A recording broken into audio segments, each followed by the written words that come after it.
Phone tapping పై sit CP స్థాయి అధికారిని chief గా నియమించే యోచనలో ప్రభుత్వం. ప్రణీత్ రావు విచారణలో బయటపడుతున్న గత సర్కార్ అక్రమాలు. 5 జిల్లాల్లో సీక్రెట్ వార్ రూమ్స్. వరంగల్లోని మాజీ మంత్రి ఆధ్వర్యంలో ఆపరేషన్. ఒకే సామాజిక వర్గానికి చెందిన 28 మంది పోలీసులతో టీం. లాగర్ రూమ్ నుంచే వార్ రూమ్ కు కీలక డేటా. ఫోన్ ట్యాపింగ్ వ్యవహారాన్ని రాష్ట్ర ప్రభుత్వం సీరియస్ గా తీసుకున్నది. గత ప్రభుత్వ హయాంలో అక్రమాలకు పాల్పడిన ఎస్ఐబి అధికారులను గుర్తించి చర్యలు తీసుకునేందుకు రంగం సిద్ధం చేస్తున్నదని చెప్పి ఒక వార్తను చూస్తా ఉన్నాం. దీని మీద నేను ఇంకోటి మాట్లాడతాను మరన్నా. ఈ ఫోన్ వాట్సాప్ ట్యాపింగ్లో ఒక మీడియా, వాళ్ళ సామాజిక వర్గం చెందిన ఒక మీడియా ఆయన ఒక ఏదో మిషన్ తెచ్చిందంట. నాకు తెలిసింది కానీ అథెంటిక్ న్యూస్ కాదు కదా మనం అనొచ్చు అనకూడదని తెచ్చి ఆయన మోజు తీర్మానం మళ్ళీ ఎవరితో చాటింగ్ చేస్తుండ్రు.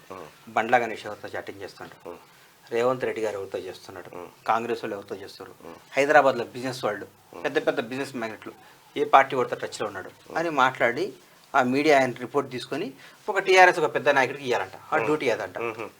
అది కానీ మన ముఖ్యమంత్రి గారు ఎంక్వైరీ చేస్తే వాడు భాషంగాలే అన్నాడు. మామూలు కూడా దానికి ఇంటి రాదన్న ఎవరు ఆయన ఏ నెంబర్ మీద ఉంటుంది ఛానల్ అన్న. అదే ఛానల్ వాళ్ళ సామాజిక వర్గానికి చెందిన ఛానల్. వాళ్ళకి సామాజిక వర్గానికి TV9 ఒకటి ఉంది. TV9 వాళ్ళు రేవంత్ రెడ్డి గారు వీణ వాయిస్తాడు, నరాలు తీసి టెన్షన్ కాక ఫోన్ ట్యాపింగ్ విషయం చేస్తాడు. డెఫినెట్ ఇది పెద్ద నేరం కదండి. ఒక మీడియా ఆయన ఒక తీసుకొచ్చేదో ఆఫీస్లో ఒక 6 రూమ్లో పెట్టుకొని ఎవరెవరితో మాట్లాడుతూ టీగా తీయటం, పైగా టీఆర్ఎస్ నాయకులు కూడా ట్యాప్ చేసినట్టు ఆడుచుడు. ఆడెంత చక్కనైన అడుచుడు చేసి అన్న ఇది పలానాడు పలానా ఇంతో మాట్లాడుతున్నాడు, పలానాడు ఇంతో మాట్లాడుతున్నాడు. పెగాసిస్ స్పైవేర్ మాత్రమే కంప్లీట్ గా నీవు ఏం మాట్లాడినది ఇస్తుంది. నీకు వాట్సాప్ని ఎండ్ టు ఎండ్ ఉంటుందన్న, దాన్ని చేయనీకు ఉండదు. నేను నాకున్న అనుభవం చెప్తా ఉన్నాను. అయితే నీకు ఫోన్ కంప్లీట్గా నీ కంట్రోల్కి తీసి పెగాసిస్ స్పైవేర్ అనేది ఒక్క డివైస్ వాడడానికి ₹1 కోటి ఖర్చు అవుతుందండి. 100 కోట్లు పెడతారు కావచ్చు. పెగాసిస్ స్పైవేర్ వాడితే తప్ప మీరు అనుకుంది సాధ్యం కాదు. పెగాసిస్ స్పైవేర్ పైన ఆల్రెడీ ఇజ్రాయెల్ తోటి పెద్ద పంచాయతీ అయితే ఉంది, సుప్రీంకోర్టులో లొల్లయింది. ప్రపంచంలో ఎవరు చేయని పనులు వీళ్ళు చేశారు.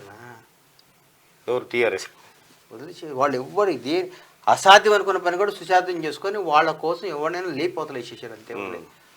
ఏందండి వాళ్ళు ఏం దోపిడీ, అది ఏం కథ, ఎంత దోపిడీలు ఏంది, 100 లక్షల వేల కోట్ల భూములు ఏంది. ఒక సంతకం వాళ్ళు ఇష్టం వచ్చిన ఆఫీసులో వేసుకుంటారు, సంతకం పెట్టమంటారు. ఆడ బాలకృష్ణరావు ఏంది, ఏం కృష్ణ శివబాలకృష్ణ ఎంత చిన్న ఆఫీసర్ అండి ఆయన. ఆయన జీతం ₹1,00,000 1,50,000 ఉంటుంది. ఆయన దగ్గర 4,000 కోట్లు ఉందంటన్న. 4,000 కోట్లు అట్లా కనీసం 100 మంది వేస్తే మన 6 గ్యారెంటీ వెళ్ళిపోవన్నా. ఏ వాళ్ళకి వెళ్ళిపోతాయి, ఇంకా మిగిలితాయి పైసలు. 6 గ్యారెంటీ వెళ్తాయి, కన్ఫర్మ్ వెళ్ళిపోతాయి.